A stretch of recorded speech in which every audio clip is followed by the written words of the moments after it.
Welcome back to A Thousand May Fall. Let's jump right into it.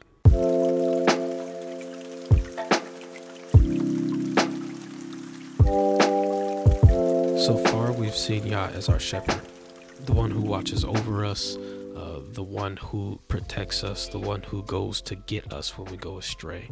We've also seen him as the one that gives us our identity, right? And it's through that we have our faith. We have our faith to not only press on, but to walk and continue knowing that no matter what we have going on, that our Father has us. Right. So today we're going to go ahead and jump right into verse number 2 of Psalms 23. And we're going to keep pressing on. I'm actually really excited for this one because there was so much more to it than what I originally understood. But as I began to study and pray and just dive, it's just interesting what Yah will put on your heart when you're actually seeking him, right? He said, knock on the door shall be open unto you. He that has ears to hear, let him hear. And so my ears are wide open, ready to receive, and I hope that yours are as well. All right, so go ahead and give me a like, go ahead and subscribe if you want to, and just leave a comment, even if it blessed you, even if it didn't. Comments are welcome.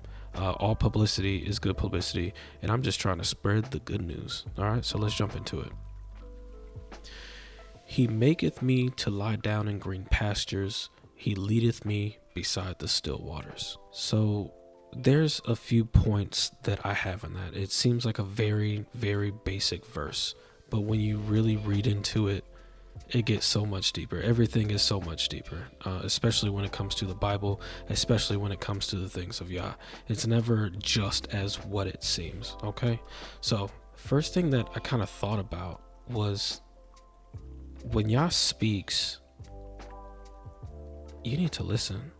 We need to listen, and we need to obey, right? Because he's given instruction for a reason. Okay? All right. So, first example, when Yah told Abram to get up and go, right? He said, leave your father's house and just go. Just start walking. Genesis 12, 1 through 4. Now Yahuwah said unto Abram, get thee out of thy country, and from thy kindred, and from thy father's house, unto a land that I will show thee. And I will make of thee a great nation, and I will bless thee, and make thy name great, and thou shalt be a blessing. And I will bless them that bless thee, and curse him that curseth thee. And in thee shall all families of the earth be blessed. So Abram departed, and Yahuwah had spoken unto him, and Lot went with him. And Abram was 75 years old when he departed out of Haran. How many times have we been told to just get up and do something? It didn't even say that Abram questioned anything. He just got up in the morning and went. He said, hey, I'm leaving. You can either choose to come with me or you can stay where you at. But as for me and my house, he said, we getting out of here, because that's what the Most High said. Let's go to another one. The fish and the loaves. Okay, so this one is kind of deep, right? We always like to focus on the fact that Yeshua took a few loaves and a couple fish, broke it for 5,000. But there was a little thing in there that I think a lot of people miss, right? So I'm going to read it. This is found in Mark 6, 34 through 40, all right? And Yeshua, when he came out, saw much people and was moved with compassion towards them, because they were as sheep. There you go.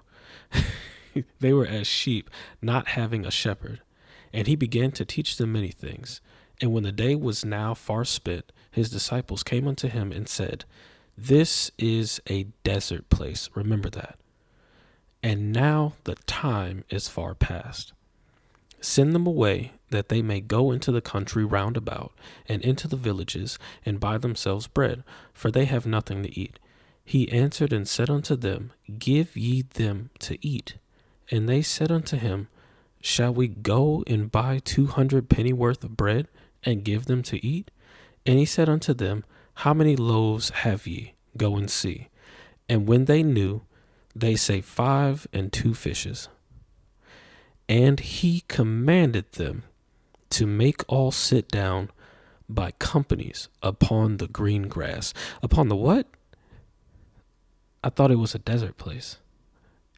And they sat down in ranks by hundreds and by fifties. He said, tell them to sit down. And as they sat on green grass, but I thought it was a desert place. They didn't question it. They just went ahead, right? Because they was already hungry.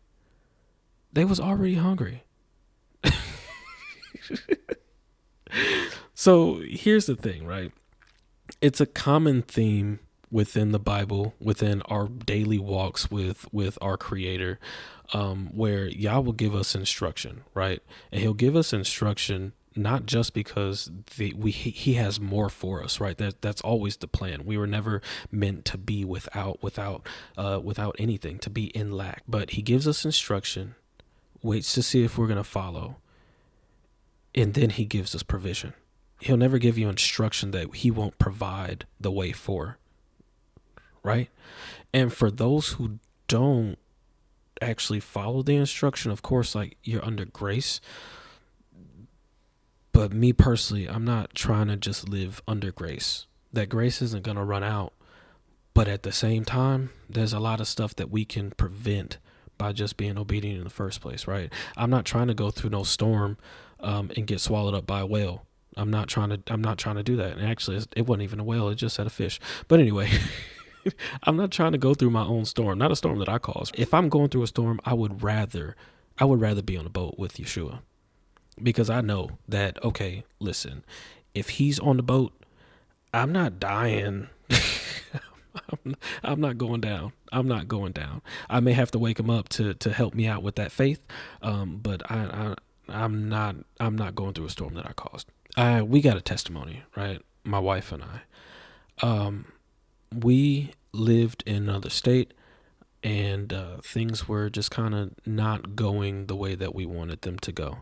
Okay, so my wife is like, hey, we got to pray. We got to fast. We have to figure something out, because what we have going on here, this ain't it, right? So we fasted, we prayed, we asked Yah for signs, we asked Him for confirmation, because when He sends you a sign, He will send you confirmation, right?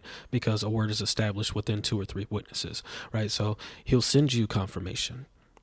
But for some reason, like, we're just trying to figure it out. We're like, yeah, we know this isn't for us, right? But we need an answer. Wherever you say, we'll go. And we already had plans on doing other things, right? But we stopped and was like, okay, we haven't sought Yah for this yet. We just started making plans to go. So we stopped, we repented, and was like, Yah, okay, I'm sorry for putting my wants before your will, right? Let your will be done. You show us where to go, and we'll go. So as we were fasting, I started having dreams. I had one dream, and I was like, okay, well, let me write that down. Let me let her know. And then I had another dream back to back, and it was confirming what that first dream was. Okay.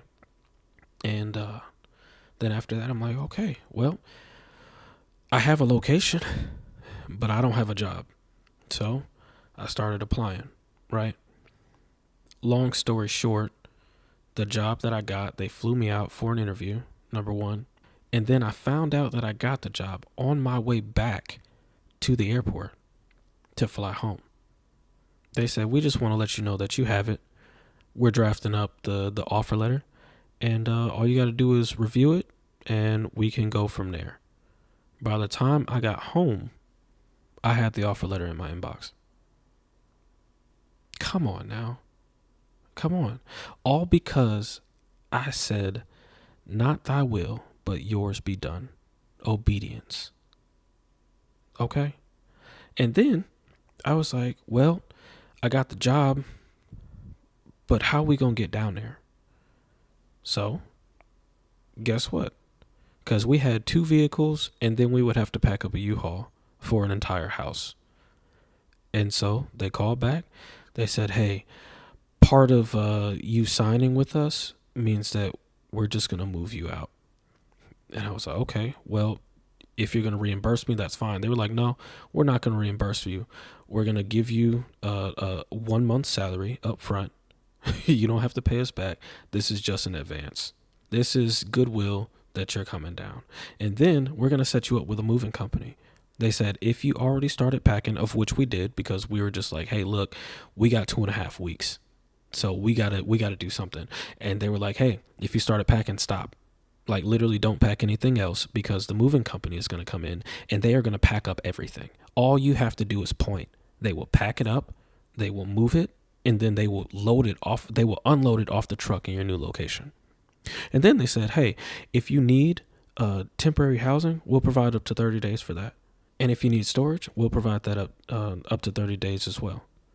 Come on. Everything that we had thought of that was an issue, I said, hey, don't worry about it. Don't worry about it. When you are obedient, things line up. Things line up. All you have to do is use faith and be obedient. But, okay, that's my little praise report. Not even little. I'm not even going to act like I'm downplaying that. No, that was big. That was big. So, Torah, thank you for everything that you have done for me. And all praises go to you, okay? You blessed us privately, so I will praise you openly. But anyway, that's why you're supposed to walk by faith. You walk by faith because we could not have planned that. There was no way that we could have planned that. We were just like, hey, all right, we trust in you. That's it. Okay? So, maybe some of our problems is we don't trust Yah enough. We don't trust him enough to be obedient, because whatever he told us, we might be afraid of because it seems too big, right? But there's nothing too big for the one that created everything. Anyway, that's your daily motivation, okay? And you know what? I'm sorry. One more thing. When it came to the children of Israel, right, I never understood how can you see all of these miracles being performed? Me and my wife talk about this all the time. How can you see all these miracles being performed, but you still don't want to obey? That doesn't even make sense. You were being whipped and beaten. You were being worked all day long, every day. And some man says, hey, the Elohim of your fathers and forefathers, he wants to get you out of captivity. He wants to get you out of slavery. And then they saw all these miracles being performed. They even saw a pillar of smoke and fire literally leading them along the way. I don't think that we understand just how big that was, right? Because it was millions of people. And so in order to see that, how big did those pillars have to be? That's number one, right? And then it literally led you out of captivity.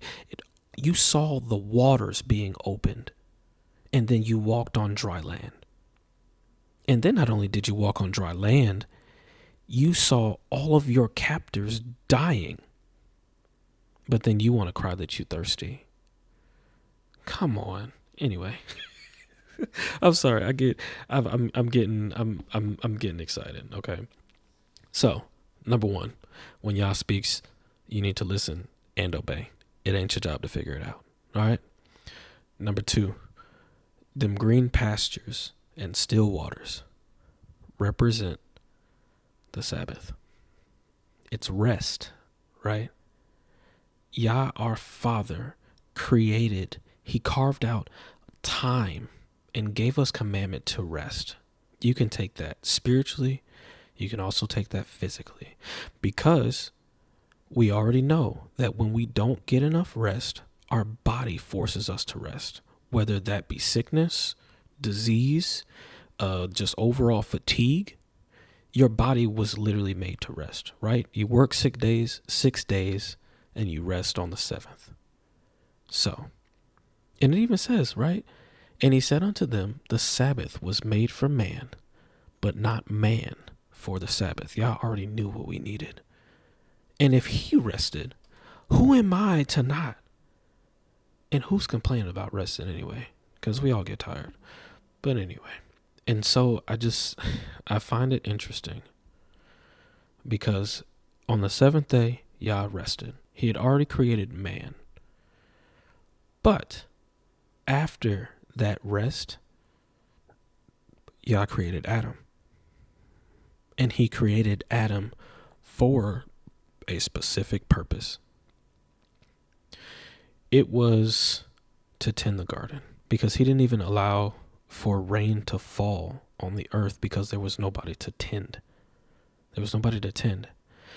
Genesis 2, 5 and 7. And every plant of the field before it was in the earth, and every herb of the field before it grew, for Yahuwah Elohim had not caused it to rain upon the earth, and there was not a man to till the ground. But there went up a mist from the earth, and watered the whole face of the ground. And Yahuwah Elohim formed man of the dust of the ground, and breathed into his nostrils the breath of life, or Nishma Chaim in Paleo Hebrew, and man became a living soul. We're going to skip down to verse 15.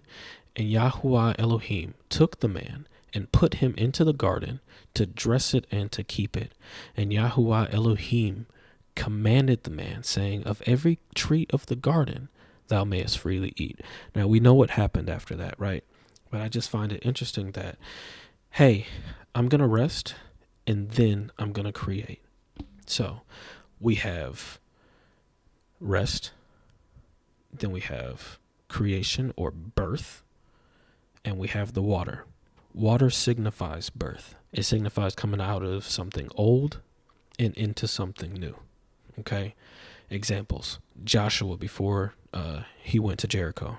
And they that bear the ark were come unto Jordan, and the feet of the priests that bear the ark were dipped in the brim of the water. For Jordan overflowed all his banks all the time of harvest. That the waters which came down from above stood and rose up and heap very far from the city, Adam, that is beside Zertan. And those that came down toward the sea of the plain, even the salt sea, failed and were cut off. And the people passed over right against Jericho. And the priests that bear the ark of the covenant of Yahuwah stood firm on dry ground in the midst of the Jordan, and all the Israelites passed over on dry ground until all the people were passing clean over Jordan, right? So this was before the fall of Jericho, and this was leading up to the conquest of the many battles that Joshua fought and won, right? Another example, Moses being adopted.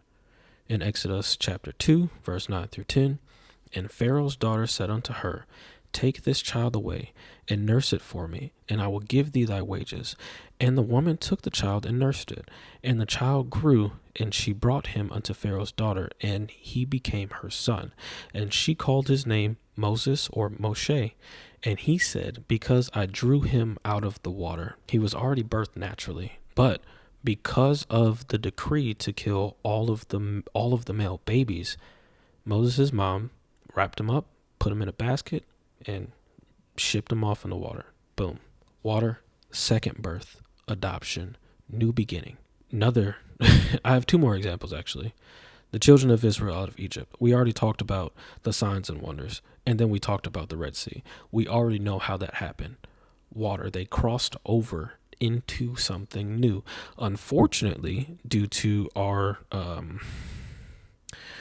disobedience and our lack of faith, we weren't able to see the promised land right out of the wilderness, or at least most of, actually all of that generation, except for two, which was Caleb and I can't remember. He still used that coming out of captivity and into something new, which was freedom. We just didn't take advantage of that. Okay. And then last thing, Yeshua, our Savior, being immersed by John the Baptist or Yohanan the Immerser. And Yeshua, when he was baptized, went up straightway out of the water, and lo, the heavens were opened unto him, and he saw the Ruach of Elohim, or the Spirit of Elohim, descending like a dove and lighting upon him. And lo, a voice from heaven saying, this is my beloved Son, in whom I am well pleased. That's deep. And that also signifies whenever we're being baptized or whenever we're being immersed, right? We are dying to ourself, going under. And when we come up, we are new. We are filled with the Ruach HaKodesh, or the Holy Spirit, right? So let's recap, okay? Let's recap. He maketh me to lie down in green pastures. He leadeth me beside the still waters. Yah, our Father, has already given us, or he already has a plan for us to have provision, to have rest, and to have a new birth, right? A new identity, a newfound life in order to live. Because this next verse, he's talking about restoring us and leading us in the paths of righteousness. So you die to your old self, you receive your rest, and now you are commissioned to do the new work. That's powerful. Well, that's all I have for this video. I appreciate y'all. Like, share, subscribe, and we'll see y'all in the next one. Shalom.